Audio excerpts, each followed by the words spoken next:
أعوذ بالله من الشيطان الرجيم بسم الله الرحمن الرحيم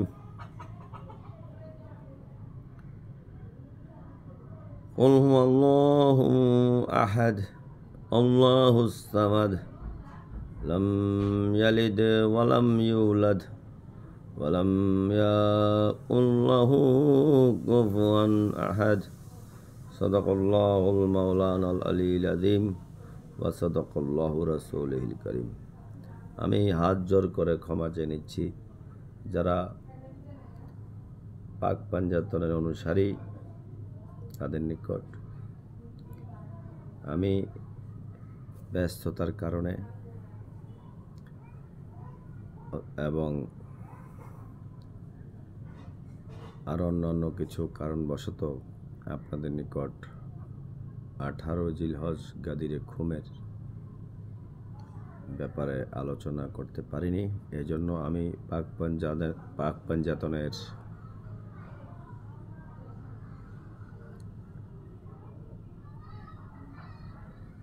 দরজায় দ্বারে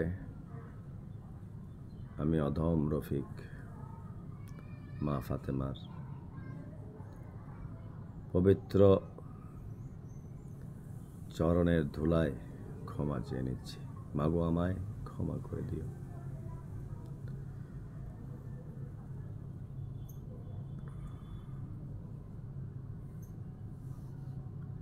প্রথমে একটা উর্দু শায়ের আমার নিজের লেখা, আমি সংক্ষেপে বলছি।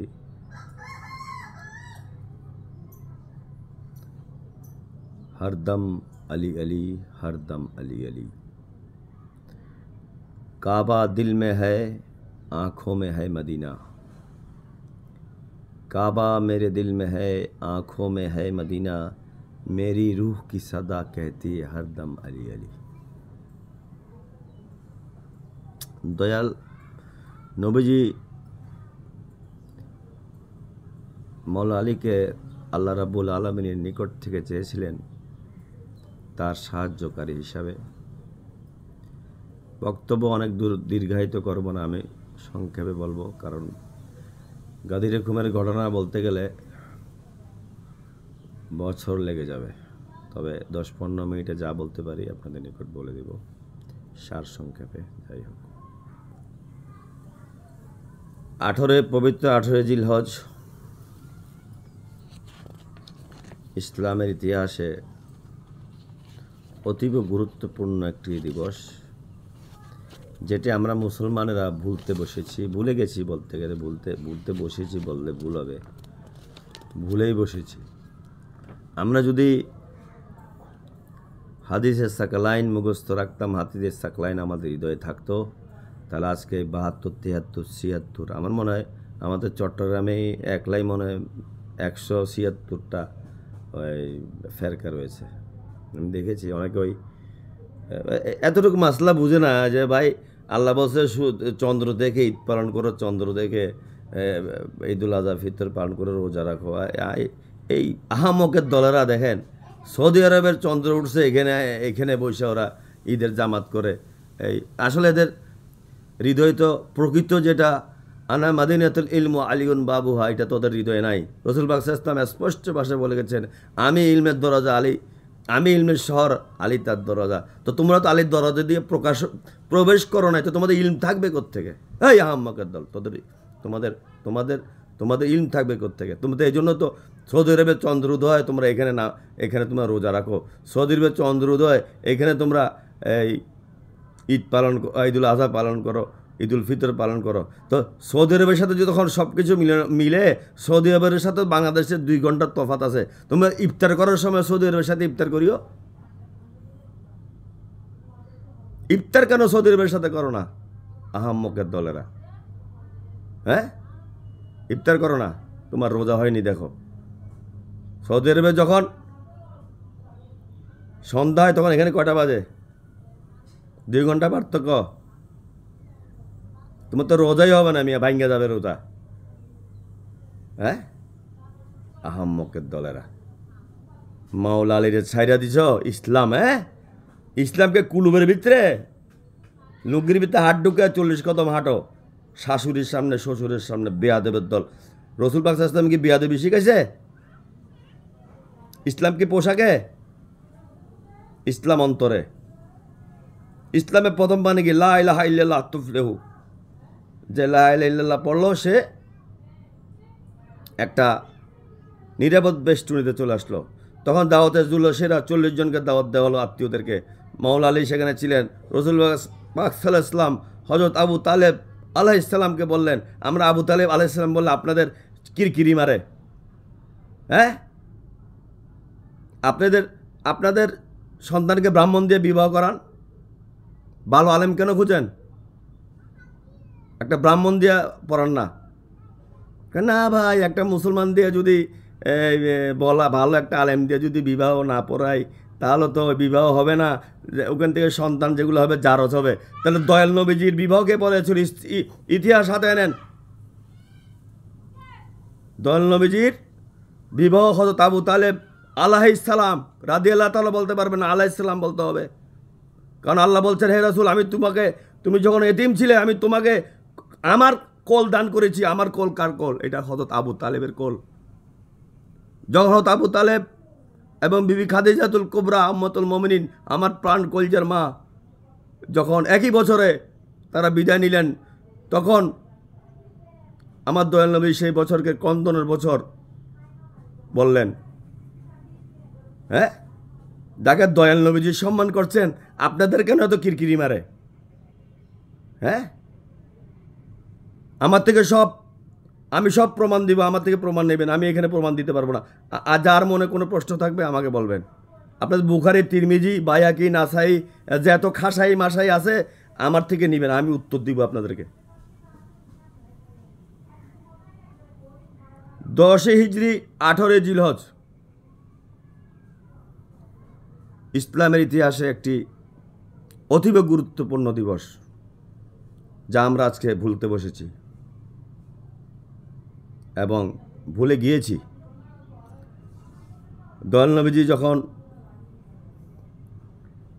হজ করে ফিরে আসছেন, পথির মধ্যে আল্লাহ রাব্বুল আলামিন আয়াত নাজিল করলেন, ইয়া বিসমিল্লাহির রহমানির রহিম, ইয়া আইয়ুহার রাসূল বাল্লিগ মা উনজিলা ইলাইকা মির রাব্বিক ওয়া ইন লাম তাফআল ফামা বাল্লাগতা রিসালাতা ওয়াল্লাহু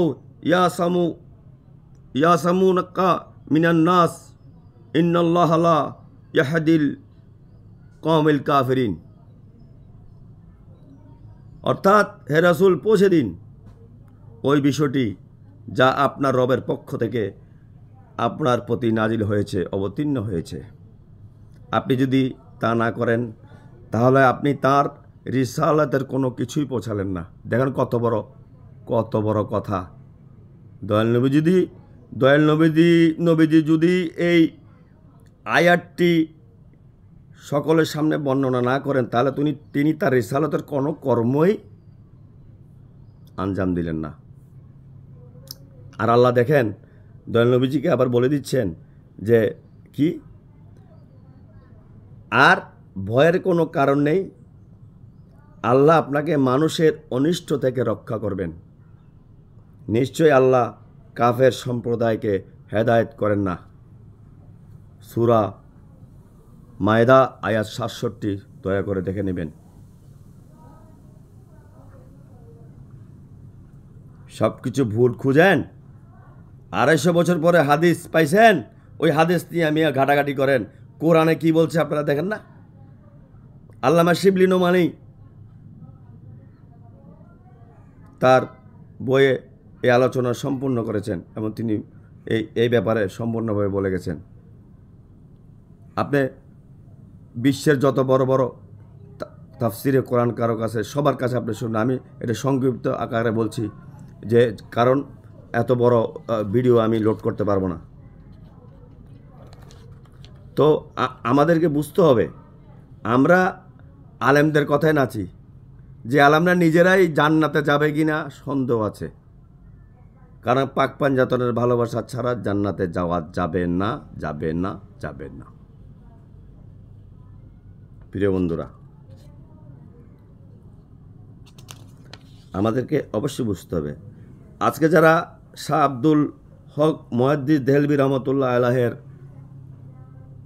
অনুসারী, তাকে অনুসরণ করেন, তারা কি দেখেননি তার পুস্তককে তিনি কি লিখেছেন? হ্যাঁ, আপনারা বই পুস্তক পড়েন না কেন? এই আল-আজহার বিশ্ববিদ্যালয় থেকে পইরা ইহুদিদের টাকা খায়া যারা আজকে বাংলাদেশে এবং পাকিস্তানে, ভারতে, সারা বিশ্বে তবলিগের নামে ইসলামকে কুলুষিত করছে, ইসলামকে ধ্বংস করছে, আপনারা তাদের পিছু ঘুরছেন। আল্লাহ অধিকাংশ মানুষকে জান্নাতে নেবেন না। আল্লাহ বলে দিয়েছেন অধিকাংশ মানুষ দোজখে যাবে, কিছু সংখ্যক মানুষ জান্নাতে যাবে। অর্থাৎ আল্লাহ কোয়ালিটি চায়, কোয়ান্টিটি না। আপনি শত কোটি মুসলমান বিশ্বে থাকলেও হবে না। আল্লাহ রাব্বুল আলামিন কাদেরকে নেবেন? অল্প সংখ্যক মানুষকে নেবেন, যারা কোয়ালিটি সম্পূর্ণ। আলিফ লাম মিম যালিকাল কিতাবু লা রাইবা হুদাল লিল মুত্তাকিন। কোরআন কি আপনার জন্য আমার জন্য অবতীর্ণ হয়েছে? মুত্তাকিনদের জন্য। যারা মুত্তাকিন, মনে রাখবেন, কোরআন জীবন বিধান বলতে খুব সহজ লাগে। কোরআন জীবন বিধান, কোরআনের কোন আয়াত দিয়ে আপনি চলছেন? আপনি তো ওই হাদিস 6.5 লক্ষ হাদিস সংগ্রহ করছে ইমাম বুখারী রহমতুল্লাহ আলাইহি, তার মধ্যে কাটছিট কইরা 3,500 হাদিস তিনি বুখারীতে অন্তর্ভুক্ত করেছেন। তাহলে ওই হাদিসগুলো কাটছিল, যেগুলা এই বাদ দেওয়া হয়েছে। লজ্জা লাগে না আপনাদের? আর কিছু বললে বলে ভাই হাদিস কি ভুল হয়? আরে আমি হাদিস তো ভুল হয়ই না। রাসূল পাক সাল্লাল্লাহু আলাইহি ওয়াসাল্লাম যেটা বলেছেন সেটা তো কোনোদিন ভুল হবে না। আপনারা বানায়া যদি হাদিস লেখেন, কালা রাসূলুল্লাহ সাল্লাল্লাহু আলাইহি ওয়াসাল্লাম মক্কার পেঁয়াজ খাইলে এই জান্নাতে যাইবে গা, লগে লগে দেখবেন পেঁয়াজ বেচা শেষ। কালা রাসূলুল্লাহ লাগাইলেই বেচা শেষ, পচা পেঁয়াজও বেচা হয়ে যায়। তো এর লিগে তো দেশের এই অবস্থা, মুসলমানদের এই অবস্থা। 73 ফেরকা। হ্যাঁ, আজকে ফিলিস্তিনের গাজাবাসীকে চরমভাবে মারা হচ্ছে, তাদেরকে শহীদ করা হচ্ছে। আজকে মুসলমানরা কোথায়? যদি হৃদয়ে গাদিরে খুম থাকতো, মাওলা আলীর ভালোবাসা থাকতো, তাহলে আজকে এই গাজাবাসীর পরিণতি হতো না। আজকে ইরান, ইয়েমেন, হিজবুল্লাহ, আপনার ইরাকের প্রক্সি যোদ্ধারা তাদের বুকের তাজা রক্ত বিলিয়ে দিচ্ছে, কারণ তাদের হৃদয়ে আহলে বাইতের শিক্ষা রয়েছে। আহলে বাইতের শিক্ষা ছাড়া, আনা মাদিনাতুল ইলমু আলিউন বাবু ছাড়া কোনোদিনও আপনি ইলমের চরম উৎকর্ষতায় পৌঁছাতে পারবেন না। আধ্যাত্মিকতা কাকে দেওয়া হয়েছে? আজকে বিশ্বের যত পীর আউলিয়া আছেন, সুফি সাধক, তাদের শিরোমণিকে মাওলা আলী। তাহলে কথা বেড়ে যাচ্ছে। আমি আপনাদের নিকট গাদির খুমের এই মহামূল্যবান বক্তব্যটা দিতে বিলম্ব হয়েছে, এজন্য ক্ষমা আগে চেয়েছি। তো দেখুন, রাসূল পাক সাল্লাল্লাহু আলাইহি ওয়াসাল্লামকে আল্লাহ বলছেন যে গাদির খুম থেকে তিনি যখন বিদায় হজ থেকে ফিরছেন, যে হে রাসূল বলে দিন আপনার কাছে যা পৌঁছানো হয়েছে। একটা জিনিস দেখেন, উদাহরণ চলে আসে। এখন আমি 10 জন মানুষের মাঝে রয়েছি, আমি করিমকে বলছি, দোস্ত ওই তোর কাছে ওই যে জিনিস কেন দিলাম জসিম মারে দিদিস। শুদ্ধ এটা চিটাঙ্গা ভাষা, চট্টগ্রামের ভাষা, আর বাংলা ভাষা হলো এই জসিম ভাই আপনাকে যেটা দিয়েছিলাম সেটা করিমকে দিয়ে দিন। তাই জন্য আমি আরও হইলাম 2 জন, 10 জনের মধ্যে 8 জন মানুষ কি জানে কি দিব আর কি না দিব। তখন জসিম ঠিকই বুঝে নেবে যে হ্যাঁ ঠিক আছে বস, আমি দিয়ে দিব। অর্থাৎ আল্লাহর সাথে এইটা আলামে আরওয়াতে হয়ে গেছে। এমন দাওয়াতে জুল আশিরাতেও যখন রাসূল পাক সাল্লাল্লাহু আলাইহি ওয়াসাল্লাম বলছে কেউ কি আসো আমাকে সাহায্য করবা, তখন মাওলা আলী 3 বার দাঁড়িয়ে পড়েছেন। তখন রাসূল পাক সাল্লাল্লাহু আলাইহি ওয়াসাল্লাম বলেছেন, হে আলী, তুমি আমার নাফস এই পৃথিবীতে এবং পরকালে তুমি আমার স্থলাভিষিক্ত। হযরত মুসা আলাইহিস সালাম যখন 40 দিনের জন্য তুর পর্বতে যাচ্ছেন, তিনি হযরত হারুন আলাইহিস সালামকে তার ভাইকে নিযুক্ত করে গেলেন। কেন? তিনি বললেন যে আমি অভিভাবকহীন আমার উম্মতকে ছেড়ে দিতে পারবো না, কারণ আমি 40 দিনের জন্য যাব, জাদুঘর সামরি তাদেরকে আবার আল্লাহর পথ থেকে বিভ্রান্ত করে আবার সে ফেরাউনের দিকে নিয়ে আসবে। তাহলে যে জায়গায় হযরত মূসা আলাইহিস সালাম জানতেন 40 দিনের জন্য তিনি সেই জিনিসটি গ্রহণ করেননি, তার ভাইকে তিনি তার স্থলাভিষিক্ত করে গেলেন। তাহলে আমাদের দয়াল নবীজি বিদায় হজে তিনি কি বলেছেন? বলেছেন যে আমি আমার জীবনে এটা শেষ হজ, আমি তোমাদের নিকট এমন একটা বক্তব্য দেব এবং দুটো জিনিস আমি তোমাদের নিকট রেখে যাব, সে দুটো জিনিস যদি তোমরা আঁকড়ে ধরে রাখো তাহলে তোমরা জীবনও পথভ্রষ্ট হবে না। সেই দুটো জিনিস কি? প্রথম হলো কিতাব আল্লাহ, দ্বিতীয়টা হলো ওয়া ইত্তারতি আহলে বাইতিহি, এবং আমার আহলে বাইত। আমি প্রমাণ দেব আপনাদেরকে। অনেকে বলে সুন্নত, ঠিক আছে ভাই, সুন্নত তো খারাপ না, নবীর সুন্নত তো সুন্নত। নবীর সুন্নত, নবীর সাথে যারা ঘরে ছিলেন তাদের থেকে সুন্নতকে আপনি বেশি জানবেন? মাওলা আলী থেকে সুন্নত, আপনি যুদ্ধর ময়দানে, সাহাবী যুদ্ধর ময়দানে কেমনে যুদ্ধ করছে সেটা জানবেন। দয়াল নবীজি যখন অর্থকরীর হিসাব করেছেন সেখানে যে সাহাবীরা ছিল তারা অর্থকরীর হিসাব বুঝবে, কিন্তু মাওলা আলী, ইমাম হাসান, ইমাম হোসেন, মা ফাতেমা এরা তো দয়াল নবীজির সাথে একই ঘরে ছিলেন, একই গৃহে ছিলেন, তো তারা তো রাসূল পাক সাল্লাল্লাহু আলাইহি ওয়াসাল্লামের প্রত্যেকটা সুন্নত সম্পর্কে অবগত। সাহাবীদের সম্মান সাহাবীদের নিকট আছে, সাহাবীরা অবশ্যই সম্মানিত, তারা তারকার নেয়। তো সব সাহাবী তো তারকার নেয়। আপনার তোলাকাদেরকে সাহাবী কেন বলবেন? যারা মক্কার বিজয়ের সময় ইসলাম ধর্ম গ্রহণ করছে তারা তোলাকা। তো তোলাকাদেরকে আপনি কেন সাহাবী বানাবেন? তোলাকা মানে কি জানেন? তালাক প্রাপ্ত। আপনার স্ত্রীকে যখন আপনি তালাক দিবেন সে আজাদ হয়ে যাবে, অর্থাৎ 3 মাস 13 দিন পর তার ইদ্যত যখন চলে যাবে সে আপনার স্ত্রী হিসেবে থাকবে না, সে যার সাথে খুশি বিবাহ বন্ধন আবদ্ধ হতে পারবে, কিন্তু তার আগে সে আপনার থাকবে। তাহলে রাসূল পাক সাল্লাল্লাহু আলাইহি ওয়াসাল্লাম মক্কা বিজয়ের সময় যারা ইসলাম ধর্ম গ্রহণ করেছে ভয়ে, আবার কেউ খিলাফতের লোভে, কেউ মেয়র কমিশনার হওয়ার জন্য, বর্তমানে যে মেয়র কমিশনার হয় এই জন্য তারা ইসলাম ধর্ম গ্রহণ করেছে, আর আপনারা তাদেরকে নিয়ে নাচতেছেন। মারওয়ান বিন হাকামকে রাসূল পাক সাল্লাল্লাহু আলাইহি ওয়াসাল্লাম মদিনা থেকে বাইর করে দিয়েছেন, আর সেই মারওয়ান বিন হাকামকে আপনাদের খুব সম্মানিত ব্যক্তি হয়ে গেছে। দয়াল নবীজি যাকে বার করে দেয় তারা আপনার সম্মানিত হয়ে যায়, আর দয়াল নবীজি যাকে রাখতে বলে তাদেরকে আপনার সম্মান। হযরত আবু যর গিফারী রাদিয়াল্লাহু তাআলা আনহুকে আপনারা কী করেছেন? মদিনা থেকে বের করে দেওয়া হয়েছে। কেন বের করে দেওয়া হয়েছে? জলিলুল কাদর সাহাবীকে কথা বললে কথা চলে আসে। এখানে আমি আপনাদেরকে একটা কথা বলতে চাই। যেহেতু প্রিয় বন্ধুরা, প্রথমে যে আল্লামা শিবলি নোমানির সেটা বক্তব্যটা অনেক বড় হয়ে যাচ্ছে। আমি আল্লামা শিবলি নোমানির সেটা একই কথা, ঘটনাগুলো সব ঘুরে ফিরে এসছে একইভাবে। তাহলে আমি শাহ আব্দুল আজিজ,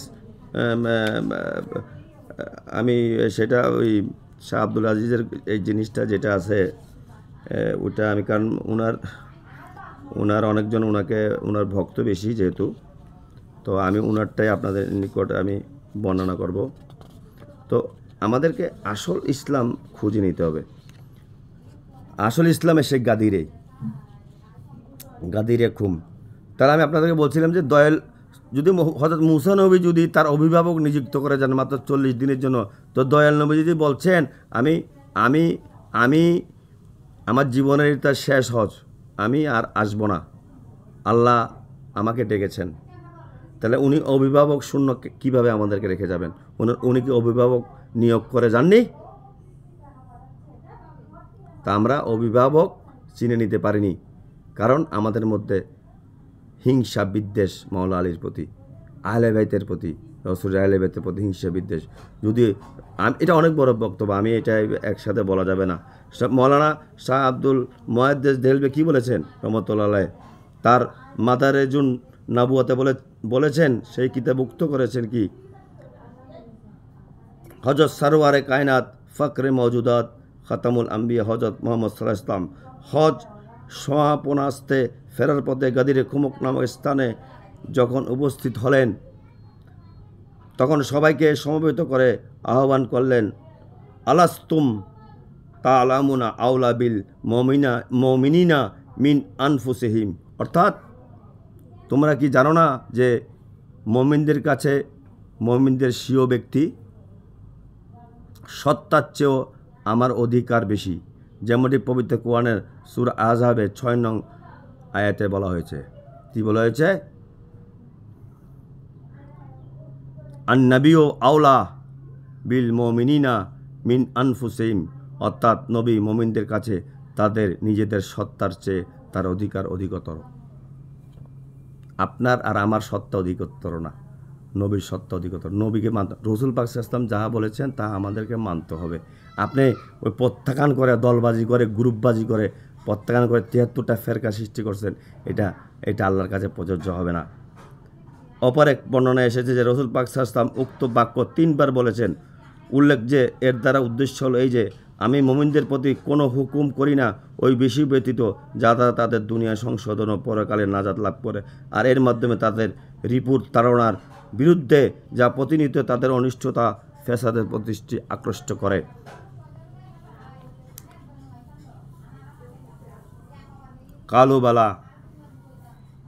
কালুবালা হলো এ প্রশ্নের জবাব, যা রসুল বলেছিলেন, আলাস্তুম তা'লামুনা ইলা।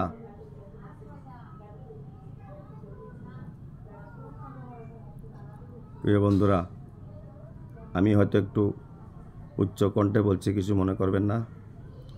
তো যাই হোক, বলেছিলেন কি, আলাস্তুম তা'লামুনা ইলা আওলা বিল মুমিনিনা মিন আনফুসিহিম, অর্থাৎ তোমরা কি অবগত নও যে আমি মুমিনদের কাছে, মুমিনদের তাদের আপন সত্তার চেয়েও শ্রেষ্ঠ। আরও একটি বর্ণনা এসেছে যে তিনি বলেন যেন আমাকে ওই জাহানে ডাকা হয়েছে এবং আমি স্বীকৃতি জানিয়েছি, তোমরা জেনে রাখো আমি তোমাদের মাঝে 2টি বস্তু রেখে যাচ্ছি, যার একটি অন্যটির চেয়ে মর্যাদাবান এবং একটির চেয়ে অপরটি উত্তম। একটির চেয়ে একটি মর্যাদাবান এবং একটির চেয়ে অপরটি উত্তম। তা হলো কোরআন ও আহলে বাইত। আজকে যারা সুন্নত করেন তারা শুনে রাখেন, এটা শাহ আব্দুল হক মুহাদ্দিস দেহলভী রহমতুল্লাহ আলাইহির কথা, এটা আমার আর আপনার কথা না, উনি ডাইরেক্ট বলে গেছেন। ঠিক আছে, তাহলে আহলে বাইত ও কোরআনকে আমাদেরকে আঁকড়ে ধরে রাখতে হবে। এ ব্যাপারে তোমরা লক্ষ্য রাখবে এবং সাবধান থাকবে যে আমার পরে তোমরা উভয়ের সঙ্গে কেমন ব্যবহার করবে এবং এই দুয়ের অধিকারসমূহ কীভাবে রক্ষা করবে। আর এই দুটি সমপর্যায়ে ভারী, এই দুটি কিন্তু সময় পর্যায়ে ভারী, এটা মনে রাখবেন। কোরআন যেরকম, আহলে বাইতও সেরকম। কখনো পরস্পর থেকে বিচ্ছিন্ন হবে না, এটা একে অপর থেকে কখনো বিচ্ছিন্ন হবে না। কখন পর্যন্ত? যতক্ষণ না হাউজে কাউসারে আমার সঙ্গে মিলিত হবে। যতক্ষণ পর্যন্ত রসুল পাক সাল্লাল্লাহু আলাইহি ওয়াসাল্লামের সাথে হাউজে কাউসারে গিয়ে মিলিত হবে, তখন তিনি সাল্লাল্লাহু আলাইহি ওয়াসাল্লাম বলেন, আল্লাহ আমার মাওলা। তখন রসুল পাক সাল্লাল্লাহু আলাইহি ওয়াসাল্লাম কী বললেন? আল্লাহ আমার মাওলা, সকল মুমিনদের মাওলা। আল্লাহ কার মাওলা? রসুল পাক সাল্লাল্লাহু আলাইহি ওয়াসাল্লাম মাওলা এবং সকল মুমিনদের মাওলা। এরপর হযরত আলীর হাত ধরে উঁচু করে বললেন, আল্লাহুম্মা মান কুনতু মাওলাহু ফাহাজ আলিউন মাওলা, অর্থাৎ হে আল্লাহ, আমি যার মাওলা আলীও তার মাওলা। আল্লাহুম্মা ওয়া আলিমান ওয়ালাহু ওয়া আদিমান আদাহু, অর্থাৎ হে আল্লাহ, তুমি তাকে বন্ধু গণ্য করো যে আলীকে বন্ধু গণ্য করে, আর তাকে শত্রু গণ্য করো যে এর প্রতি শত্রুতা পোষণ করে। এটা আমার কথা না, এটা শাহ আব্দুল আজিজ দেহলভী রহমতুল্লাহ আলাইহির কথা। তো এই জিনিসটা বুঝতে হবে। আপনারা অনেকে বলেন যে মান কুনতু মাওলা ফাহাজ আলিউন মাওলা মানে বন্ধু, হ্যাঁ, এটা মানে বন্ধু, আহাম্মকের দল। এখানে আর রসুল পাক সাল্লাল্লাহু আলাইহি ওয়াসাল্লাম বলছে, প্রথমে কি বলেছে? আল্লাহ আমার মাওলা, আমি মুমিনদের মাওলা, আর আমি যার মাওলা আলী তার মাওলা। তো এখানে মওলা বলতে বন্ধু আল্লাহকে কি বন্ধু মানে এটা অভিভাবক, এটা সরাসরি অভিভাবক। তাহলে যদি রসুল আল্লাহর অভিভাবককে রসুলের অভিভাবক আল্লাহ, আর রসুল হলেন কার অভিভাবক? মওলা আলীর অভিভাবক, আর মওলা আলী হলেন আমাদের সবার অভিভাবক। তাহলে 40 দিনের জন্য যদি হযরত মুসা তুর পর্বতে যাইতে যদি তার স্থলাভিষিক্ত নিযুক্ত করে যান, তাহলে রসুল পাক সাল্লাল্লাহু আলাইহি ওয়াসাল্লাম কি তার স্থলাভিষিক্ত নিযুক্ত করে যাননি সারা জীবনের জন্য?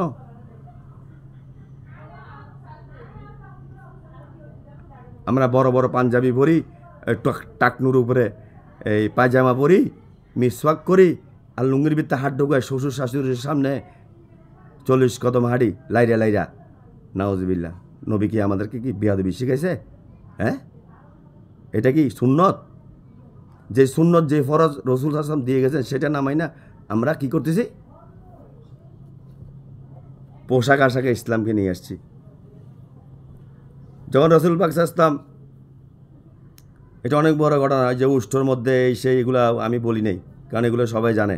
এই যে হাওদা বানালেন, এটার উপরে উঠালেন মওলা আলীকে, তারপরে আমি তো বলে দিলাম কীভাবে কী হলো। হ্যাঁ, এটা আমি আর বলি নাই, এটা বলার দরকার নেই। তখন আল্লাহ রাব্বুল আলামিন খুশি হয়ে গেলেন। খুশি হলে কি বলেন?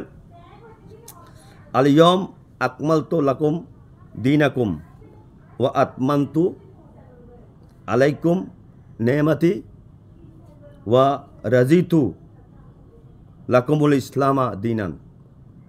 অর্থাৎ আজ আমি তোমাদের দিনকে পরিপূর্ণ করে দিলাম এবং আমার নেয়ামত সমূহকে তোমাদের জন্য পরিপূর্ণ করে দিলাম, তোমাদের জন্য দিনে ইসলামের প্রতি সন্তুষ্ট হয়ে গেলাম।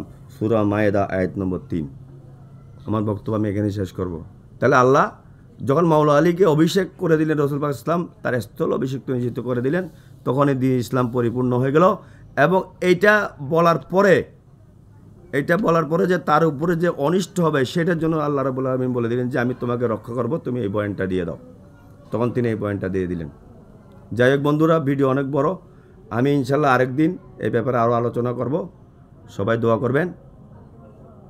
জয় হোক পাক পাঞ্জাতনের, জয় হোক পাক পাঞ্জাতনের, জয় হোক মানবতার, জয় হোক মানবতার। অসংখ্য ধন্যবাদ, শুভকামনা রইল।